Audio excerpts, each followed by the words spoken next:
Then we have the modernity and popular, which came post independence. So we are dealing with post independence and partition films.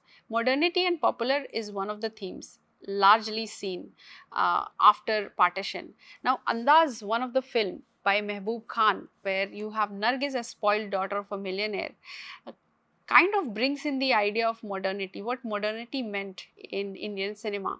So one of the striking features of modernity was secularism.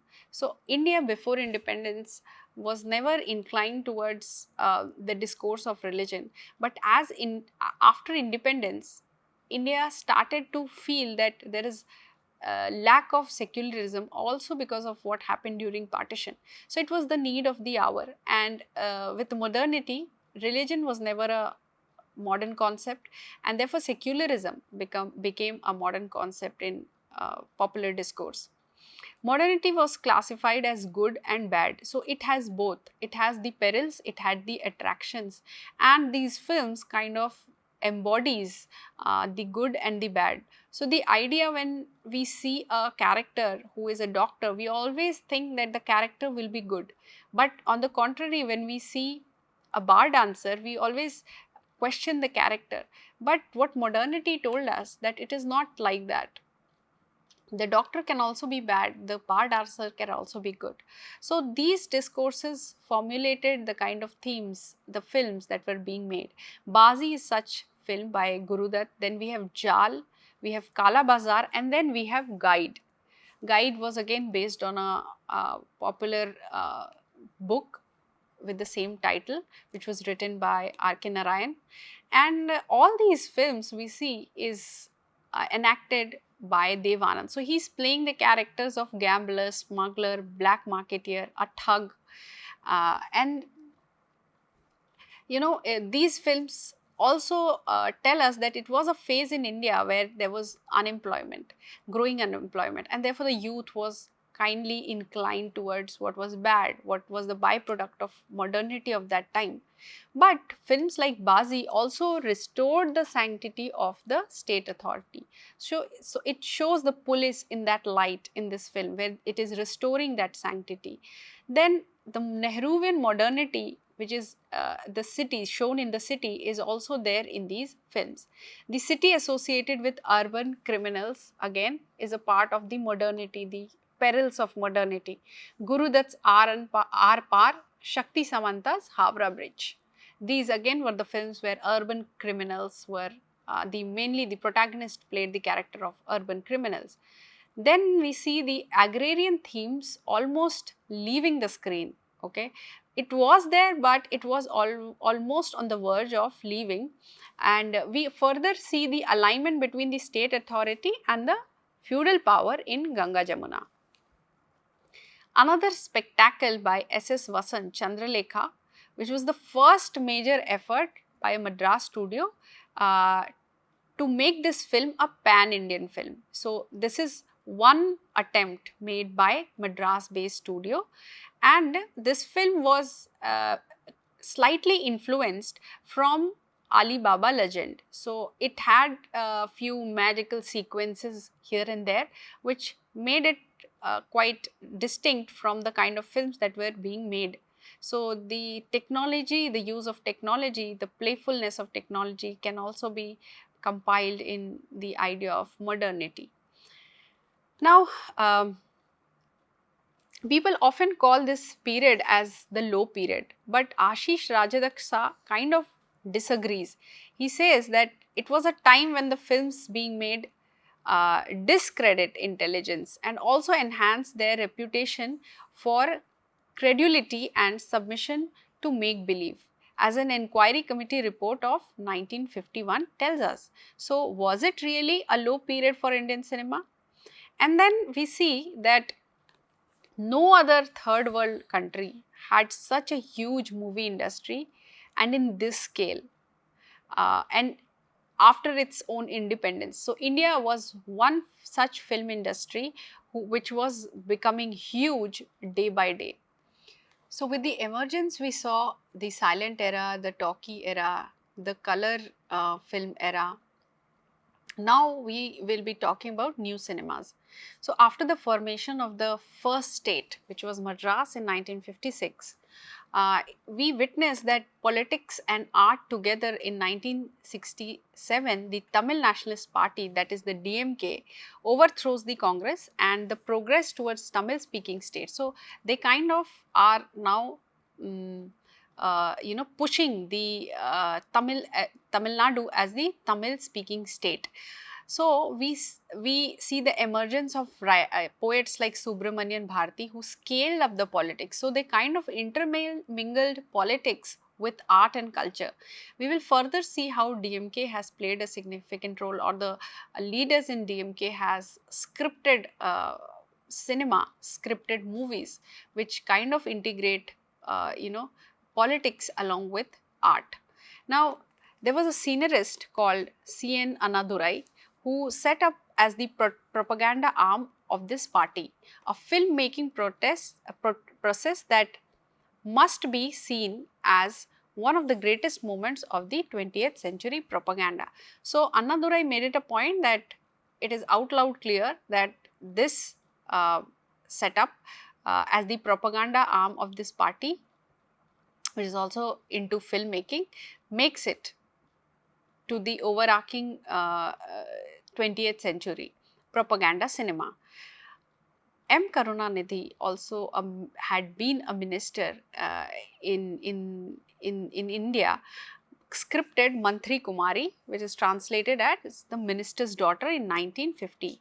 It's basically a folklore film that brought in future politician superstar Mr. M.G. Ramachandran and his first commercial success. So, Mantri Kumari is the first ever popular successful hit for M.G. Ramachandran.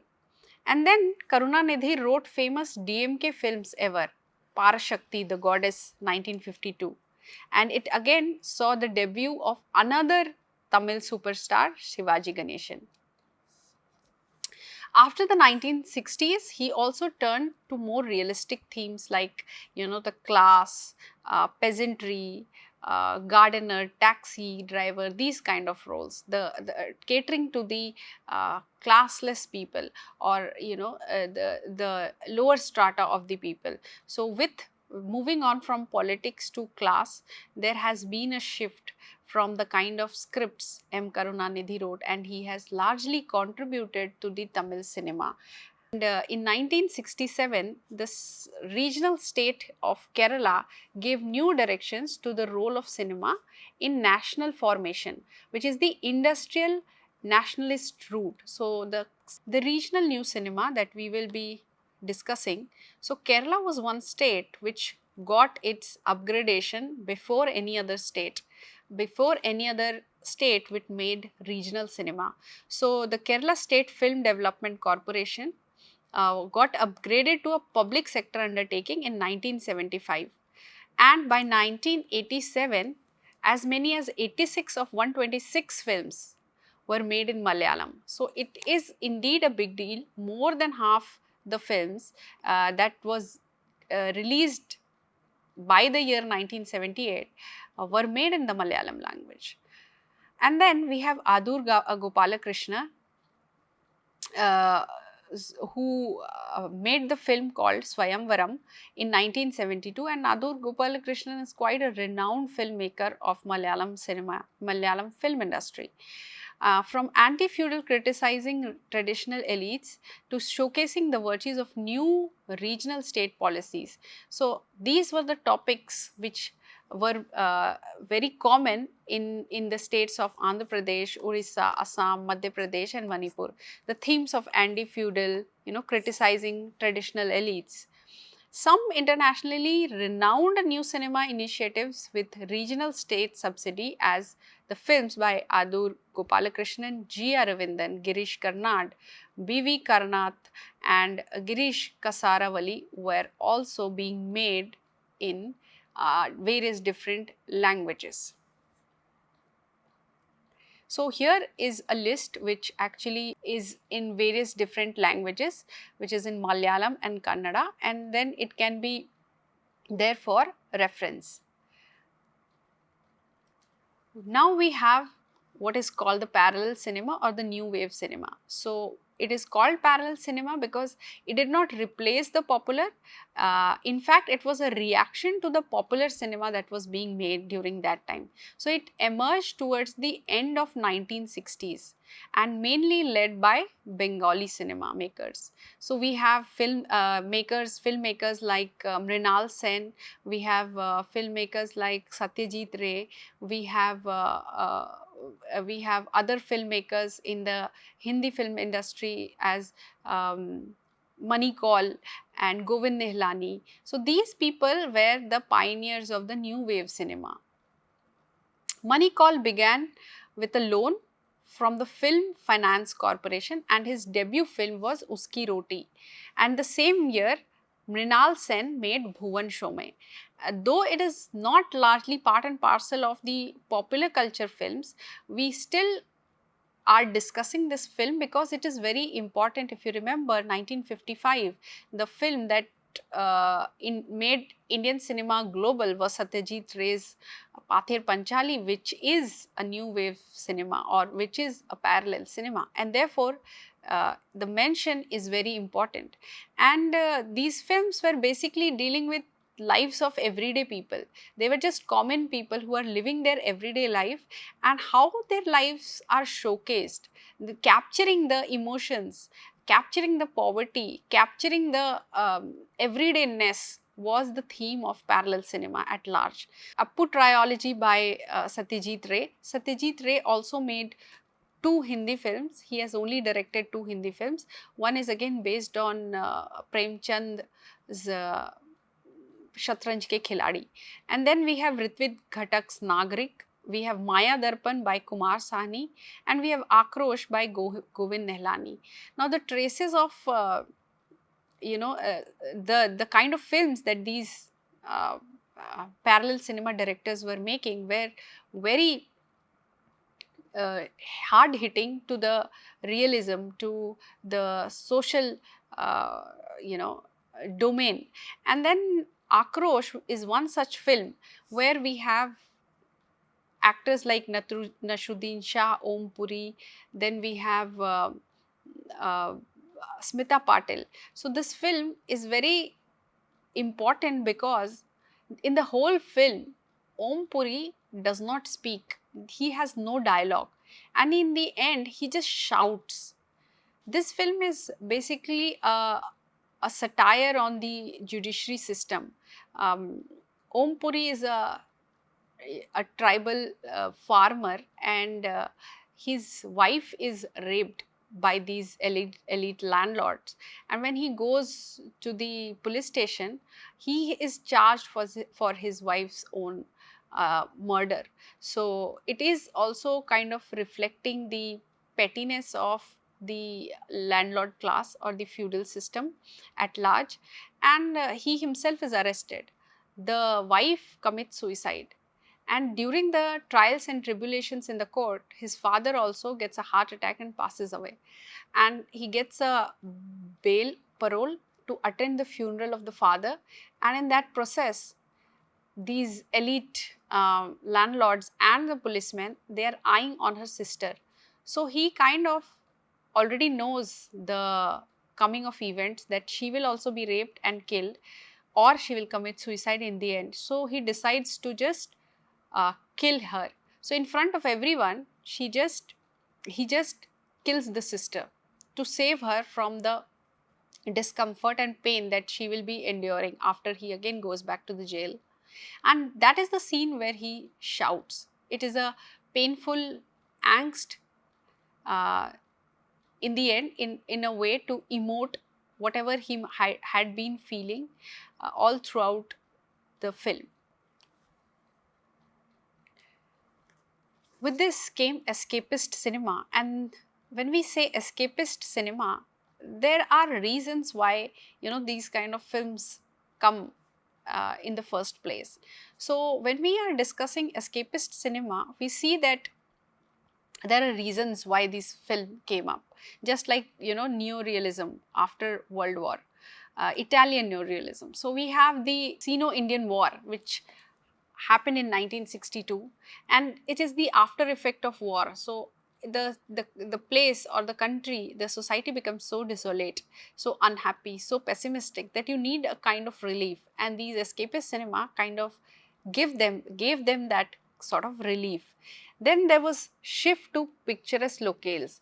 Initially the films, the shot or the shooting of the films were not in different locations, but with escapist cinema we see picturesque locations of Kashmir, of the beautiful valley and those kind of places. Then the city as a site of optimism.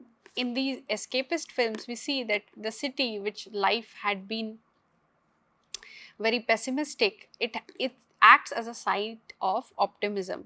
In films like Raj Kapoor's Sangam, and then again Kashmir Ki Kali, to a family reunion called Waqt. All these films are kind of in shot in picturesque locales. It gives a sight of optimism, and then the beautiful valley of Kashmir is captured in Kashmir Ki Kali. It also reminds me of De Seca's Bicycle Thieves, which is also Italian neorealism film, and it shows the whole city of Rome. Similarly, Kashmir Ki Kali. Rajendra Kumar and Jitendra were the most successful actors of this time, and the and it, it kind of brought in or introduced Manoj Kumar's career with Upkar in 1967. It was an allegory, and it showed war with Pakistan, and that was the introduction of Manoj Kumar to Indian cinema. Very important topic of Indian cinema is the era of Indira Gandhi. So with escapist cinema, we come to the age where there is political turmoil happening with the emergency and the toppling of the government. But the films had themes which were of course politically charged, but they also directly in a way embodied Indira Gandhi's era, not exactly Indira Gandhi, but the era of Indira Gandhi. So there was a film called Padosan, and very interestingly a very popular song in the film Mere Samne Wali Khidki Mein, where we see two people, one of course very distinctly looks like South Indian, which is Mehmood, and there is Sunil Dutt, who plays the character of a North Indian man, and then there is Ashok Kumar. So Mehmood and Sunil Dutt, they both are wooing Saira Banu in this song, and Ashok Kumar helps Sunil Dutt to woo her by singing a song, and it is kind of a uh, through this song they are trying to woo the lady. And this film is politically charged film on Mrs. Gandhi's southern politics and Congress syndicate. So the Congress syndicate had already broken up initially during the formation of the Tamil Nadu state. We saw earlier how it affected, but this Congress syndicate between Kamraj and Nijalana Gappa is very evident. These two characters are sort of playing, and Nijalana Gappa is also bald, which is portrayed by Mehmood. Now there is a film called Aradhana, released in 1969 by Shakti Samanta, where during this era which catered to the age of Indira Gandhi. In this film he plays a pilot, which is again very significant to Rajiv Gandhi, who was the son of Mrs. Indira Gandhi. And then we see that he passes, he's dead, and same we see that Rajiv Gandhi also passed away. So this film has elements of the era of Indira Gandhi in this film. Then we have Anand, we have Bawarchi, we have Bobby. Now in the film Bobby, when Indira Gandhi came to power after the toppling of the government, the BJP came, and then again uh, Indira Gandhi came to the power. She was kind of demonstrating that entrepreneurship for small industries, and in this film again it is very evidently depicted. So Bobby, the character of the girl, her father is a small entrepreneur, whereas she's in love with a rich guy, which is Rishi Kapoor, and the conflict between these two classes is evidently presented. And Jai Santoshima is shown as the embodiment of Indira Gandhi. Indira Gandhi taking care of the children, which is the common populace of India. And 1970s grew grotesque due to the political turmoil. There was absence of political faith because of so many things going around in this time. And then Gandhi's anti-Western biasnesses are shown in a bizarre way in films like Mukaddar Ka Sikandar, Trishul, Shakti and Agnipath. The slight idea of control, is quite evident in these films. Then the most famous of this was The Angry Young Man. Films like Diwar, Mukaddar Ka Sikandar, Trishul, the famous Amitabh Bachchan, he's known to be the angry young man. He has been, addressing the political rhetoric, the social injustices, playing the role of coolie, playing the role of a labor union, and the scars of injustice manifests in a life of illegality, although through honor. So he is showcasing in illegality, but there still remains a sense of honor. In the film like Diwar, his father was a leader of the union, and then because of circumstances, his father becomes like a thief, and people out loud call him thief and also write it on his arm, which kind of he remembers for quite some time as he grew up, and then he decides to take the illegal path. The high point reached in Manmohan Desai's Amar Akbar Anthony. This is a very brilliant film to showcase the age of Indira Gandhi or the era of Indira Gandhi. So it says, and Bush has done magnificent work. There are other scholars also who have written uh, only about this film, how it was so politically charged, and little connotations of the time has been imbibed in this film. It says utopic vision of India as secular and pluralistic because there were three brothers, and one day suddenly the mother loses all the three children together, not together but one by one, and then all of the three come up in a different religion. One son, which is Amar, the oldest, is a Hindu police officer. And the second, which is Anthony, Amitabh Bachchan, is a Christian, and uh, the youngest is Abdul, and he is brought up in the Muslim religion. And few stereotypings have also been quite evidently produced in this film, like Christians always drinking, and Muslims kind of profession, which is like tailor.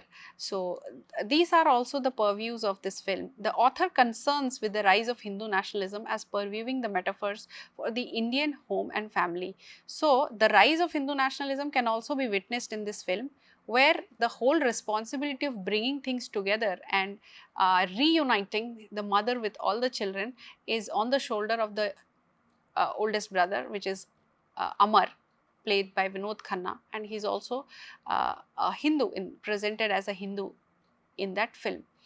The Hindu brother upholding the state in his work as a police officer and who embodies rational law. Then comes Amar, also analyzing the ideal moral universe of secular nationalism. So, since he is integrating all the brothers together, it is also talking about the plurality of the nation and secularism at the same time. Therefore, this film is very important. Now, art cinema and the violent decade of the 80s, what kind of films came in the 80s?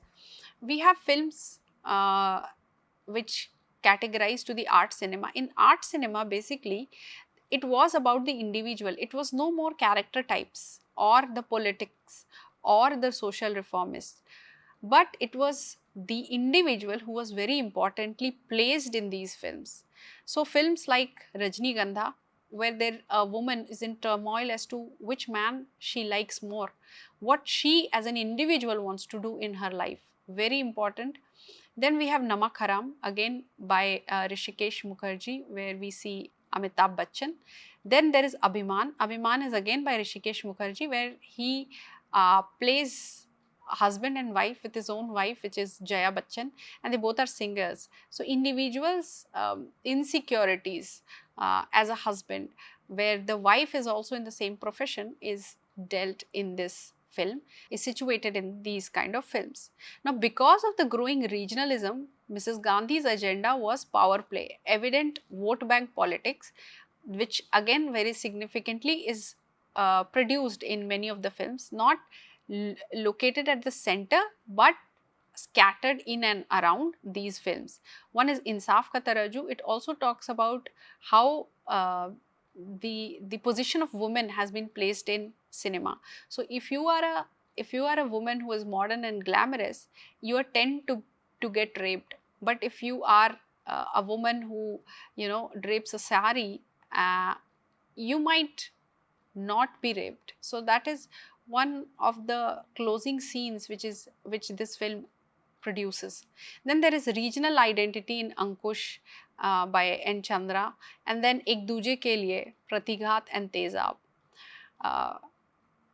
Then comes Mansoor Khan's Qayamat Se Qayamat Tak and Batwara, also talking about regional politics and the evident vote bank politics in small instances.